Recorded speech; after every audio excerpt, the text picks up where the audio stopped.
प्रभु श्री राम के अनन्य भक्त प्रभु श्री हनुमान जी महाराज से सीखने के लिए जीवन में अनंत बातें हैं। अगर आप सिर्फ सुंदरकांड से भी सीख लें तो जीवन जीने का उत्तम तरीका आप सीख सकते हैं। बस आपको अपनी दृष्टि सीखने की रखनी होगी। वो कहते हैं कि दुनिया रचने वाले को भगवान कहते हैं और संकट हरने वाले को श्री हनुमान कहते हैं। आइए बात करते हैं लर्निंग्स फ्रॉम सुंदरकांड, क्योंकि सीखोगे नहीं तो जीतोगे कैसे। आपका स्वागत है हमारे चैनल धर्म ही जीवन पर। आप इस वीडियो के अंत तक बने रहें। सुंदरकांड का प्रारंभ होता है जब जामवंत जी हनुमान जी को जो भूली हुई शक्ति थी उनका एहसास कराते हैं, उनका अनुभव कराते हैं। सीखने वाली बात यह है कि हम सभी के अंदर कुछ छिपे हुए गुण हैं जिन्हें हम पहचान लें तो जीवन बदल सकते हैं। हम सभी के पास में जामवंत जी की तरह एक साथी होना चाहिए, और अगर वह साथी है तो उन्हें महत्व देना चाहिए, क्योंकि वह हमारी छिपी हुई क्षमताओं को पहचानने में और उन्हें बढ़ावा देने में मदद करते हैं। अब आगे बढ़ते हैं। सुंदरकांड में मैनाक पर्वत की बात आती है।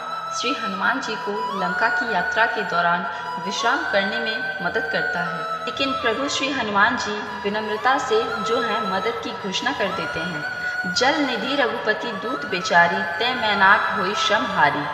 समुद्र जी ने उन्हें श्री रघुनाथ जी का दूत समझकर मैनाक पर्वत से कहा कि हे मैनाक, आप इनकी थकावट दूर करने वाले बनो, इन्हें अपने ऊपर विश्राम करने दो। हनुमान जी ने उसे हाथ से छू दिया, फिर प्रणाम करके कहा कि हे भाई, श्री रामचंद्र जी का काम किए बिना मुझे विश्राम कहाँ। सीखने वाली बात इस प्रसंग से यह है कि अपने गोल की तरफ फोकस्ड रहें। हनुमान जी को माता सीता का पता लगाना था, लंका जाना था। उनका गोल वही था, लक्ष्य वही था। जब तक अपने लक्ष्य तक नहीं पहुंच जाते तब तक हार मत मानिए।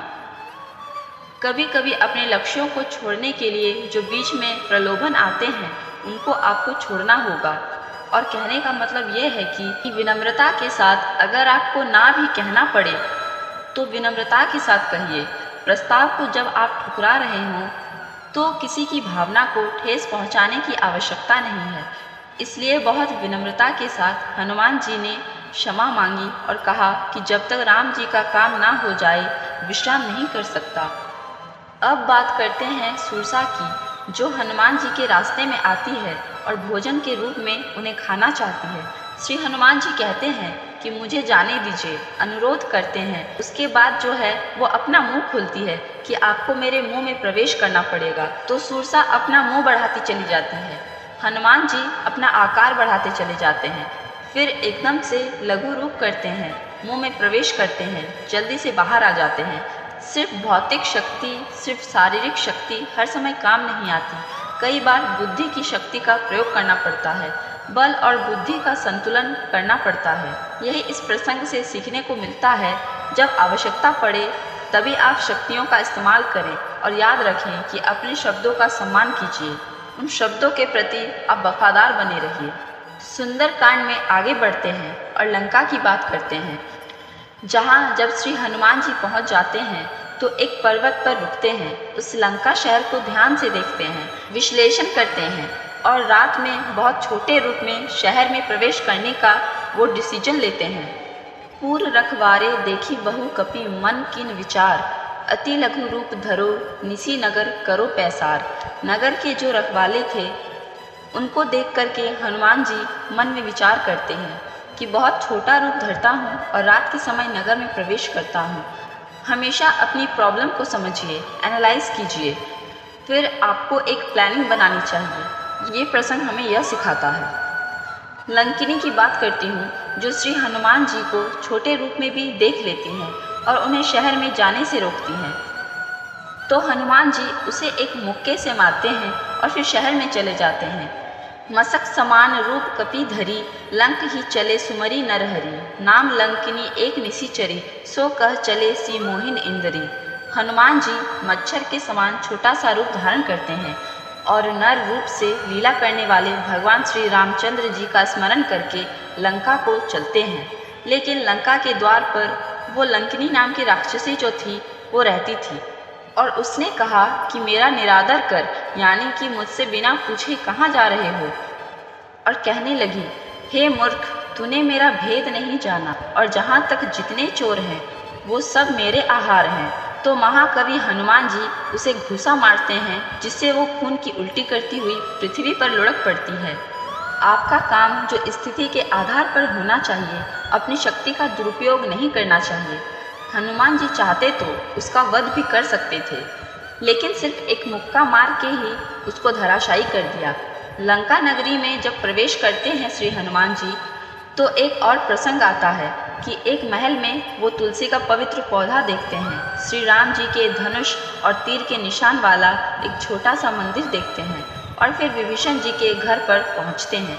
तो सुंदरकांड में कहा गया है, जो श्री राम जी के आयुध धनुष बाण के चिन्हों से अंकित था, उसकी शोभा वर्णित नहीं की जा सकती। नवीन नवीन तुलसी के वृक्ष समूह को देख करके कपिराज श्री हनुमान जी हर्षित होते हैं।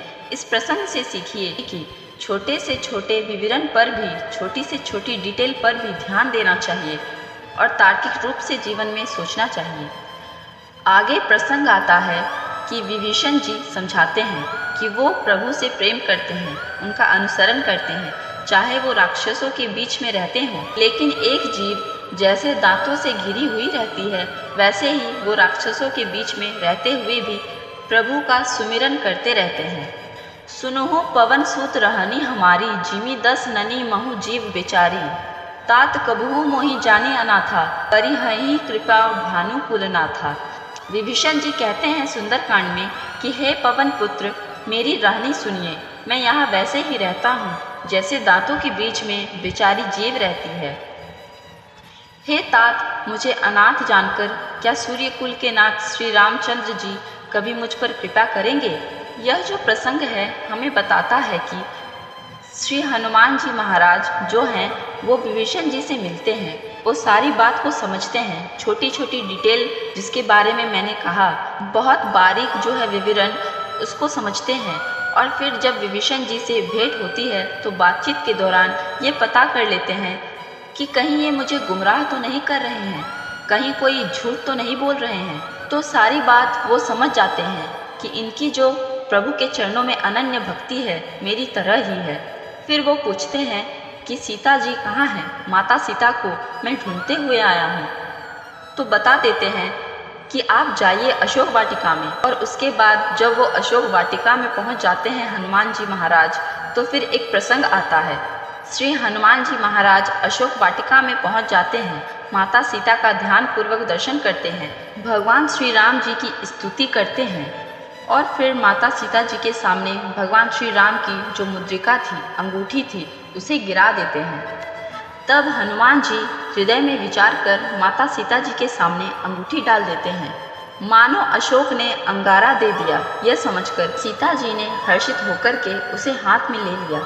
यह जो प्रसंग है बताता है कि जब कोई व्यक्ति समस्या में हो तो तुरंत निष्कर्ष पर नहीं जाना चाहिए, दूसरे व्यक्ति के दृष्टिकोण से भी समझना चाहिए। राक्षसों के बीच में इतने लंबे समय तक रही माता सीता जी, अगर श्री हनुमान जी अचानक से वहां प्रकट हो जाते तो शायद माता सीता जी उन्हें भी उनमें से एक मान लेती। इसके बजाय उन्होंने भगवान श्री राम जी की स्तुति गा करके सुकून का जो एक वातावरण बनाया, और फिर जो है प्रूफ के रूप में जो है भगवान जी की जो अंगूठी थी उसे देकर के माता सीता जी का विश्वास उन्होंने प्राप्त किया। आगे प्रसंग आता है कि जब हनुमान जी माता सीता को कहते हैं कि प्रभु श्री राम आने वाले हैं और बहुत जल्दी जो है युद्ध शुरू होगा, उन्होंने मुझे दूत बना करके यहाँ भेजा है। जब माता सीता जी सारी बात समझ जाती हैं तो उसके बाद हनुमान जी कहते हैं कि मुझे भूख लगी है, थोड़ा भोजन कर लेता हूँ। तो वहीं पर वो फल तोड़ने लगते हैं अशोक वाटिका में, और तब जो है रावण को पता चलता है तो वो अपने पुत्र को भेजता है अक्षय कुमार को। हनुमान जी उसका वध कर देते हैं। उसके बाद वो मेघनाथ को भेजता है, तो वहाँ एक प्रसंग आता है। मेघनाथ और श्री हनुमान जी का भीषण युद्ध प्रारंभ हुआ। मेघनाथ ने ब्रह्मास्त्र भेजा तो श्री हनुमान जी के पास उससे बचने की पर्याप्त शक्तियाँ थीं। भगवान ब्रह्मा जी के वरदान के बावजूद भी श्री हनुमान जी ब्रह्मास्त्र के सामने झुक गए। ब्रह्म अस्त्र ते ही साधा कपि मन कीन विचार, जोन ब्रह्म सर मानव महिमा मिटाई अपार। अंत में जब मेघनाद ने जब लगा कुछ नहीं हो सकता तो ब्रह्मास्त्र का संधान किया, प्रयोग किया। तब श्री हनुमान जी ने मन में विचार किया कि यदि ब्रह्मास्त्र को नहीं मानूंगा तो उसकी अपार महिमा मिट जाएगी और ब्रह्मास्त्र का अपमान होगा। इससे सीखने वाली बात यह है कि दूसरों की शक्तियों का, ज्ञान का सम्मान कीजिए। आपके द्वारा जो प्राप्त किया गया ज्ञान है, शक्तियाँ हैं, स्थिति हैं, उसके बावजूद विनम्र बने रहिए और कभी भी दूसरों को नीचा दिखाकर अपनी शक्ति और अपनी स्थिति दिखाने की आवश्यकता नहीं है। सार यह निकलता है कि विनम्र बन जाइए, यह भी बहुत आवश्यक है। अब आगे बढ़ते हैं और बात करते हैं श्री हनुमान जी को जब रावण की सभा में ले जाया गया और रावण ने श्री हनुमान जी का अपमान करने का प्रयास किया। कहा कि यह जो बंदर है इसकी पूँछ को आग लगा दी जाए, इसकी पूँछ को जला दिया जाए, ताकि जब ये बिना पूँछ के वहाँ जाएगा राम जी के पास तो सब इसकी हंसी उड़ाएंगे। इसको समझ में आ जाएगा कि ये कहाँ आया था। लेकिन रावण को मालूम नहीं था कि श्री हनुमान जी के अपमान का फल यह हुआ कि उन्होंने सारे नगर को अनाथ के नगर की तरह जला दिया। हनुमान जी ने एक क्षण में सारे नगर को जला दिया, सिर्फ विभीषण जी का घर नहीं जलाया। ताकर दूत अनल जही सिरजा, जरान सोत ही कारण गिरिजा, उल्टी पलटी लंका सब जारी, कूदी परापुनी सिंधु मझारी। महादेव जी कहते हैं कि पार्वती जी जिन्होंने अग्नि को बनाया, हनुमान जी तो उन्हीं के दूत हैं, इसी कारण से वो अग्नि से नहीं जले। हनुमान जी ने उलट पलट करके एक ओर से दूसरी ओर तक सारी लंका जला दी। फिर वो समुद्र में कूद पड़े, पूँछ बुझा करके, थकावट दूर करके, फिर छोटा सा रूप धारण करके हनुमान जी श्री जानकी जी के सामने हाथ जोड़ करके खड़े हो गए और कहा कि माँ तू मोहि दीजे कछु चिन्हा, जैसे रघुनायक मोहि दीन्हा, चूड़ामणि उतारी तब दयो, हर्ष समेत पवन सुत लायो। हनुमान जी ने कहा, हे माँ मुझे कोई ऐसा चिन्ह दीजिए, पहचान दीजिए जैसे श्री रघुनाथ जी ने मुझे दिया था। तब सीता जी ने चूड़ामणि उतार करके हनुमान जी को दी, उसको हर्षपूर्वक ले लिया। हनुमान जी जानते थे कि भगवान श्री राम जी के पास मुझे जाना है और जब वो सेना के साथ में यहाँ आएंगे तो इसलिए उनकी मदद करने के लिए जो महत्वपूर्ण स्थान थे उनको मैंने जला दिया। सारी लंका का नक्शा जो है, सारा मैप जो है, अपने दिमाग में समझ लिया और उसे सेव कर लिया। कहने का सार यह है कि श्री हनुमान जी ने जो लंका जलाई, इस प्रसंग में भी बहुत बड़ी सीख छुपी हुई है कि सावधानी से सारी जो उन्होंने स्टडी कर ली थी, प्लानिंग कर ली थी कि जब आएंगे तो किस तरीके से युद्ध लड़ना है। किसी भी काम को पूरा करने के लिए अंतिम क्षण तक भी प्रतीक्षा नहीं करनी चाहिए। अब आप बढ़ते हैं आगे इस प्रसंग में। सुंदरकांड में श्री हनुमान जी जब राम जी द्वारा सौंपे गए कार्य को पूरा करके वापस लौट आए तो सीता जी का संदेश दिया, चूड़ामणि दी। तब भगवान श्री राम जी अपने अनुकरणीय कार्य के लिए जो बेहतरीन कार्य किया श्री हनुमान जी ने उनको पुरस्कृत किया। तो श्री हनुमान जी ने कहा कि हे प्रभु, ये सारा कार्य मैं इसलिए कर पाया क्योंकि आपके श्री चरण कमल जो हैं उनको मैंने अपने मस्तिष्क में रखा हुआ था, अपने दिमाग में रखा हुआ था और आप ही की कृपा के कारण जो है ये सारा कार्य सफल हुआ। इस प्रसंग का सार यह समझाता है कि सर्वशक्तिमान में विश्वास बनाए रखिए, विनम्र रहिए। मैंने किया था इस पर ध्यान मत दीजिए, बल्कि यह कहिए कि जो भी हो रहा है उनकी कृपा से हो रहा है। जब आप दूसरों का भला करेंगे तो उन्हें आपको बार बार याद दिलाने की आवश्यकता नहीं है, वो खुद आपके बारे में याद रखेंगे। तो कहने का सार यह है कि आप सिर्फ और सिर्फ सर्वशक्तिमान में भरोसा बनाए रखिए, अच्छे कार्य करते चले जाइए। सुंदरकांड से सीखने के लिए अनंत बातें हैं, उनमें से कुछ बातें इस वीडियो में मैंने आप तक पहुंचाने का प्रयास किया। एक बार फिर से वही बात, श्री हनुमान जी की कृपा से, श्री राम जी की कृपा से कि कर दिखाओ ऐसा कि दुनिया करना चाहे आपके जैसा। तो बने रहिए हमारे चैनल के साथ और हमारे चैनल को सब्सक्राइब ज़रूर करें और कमेंट में जय श्री राम अवश्य लिखें।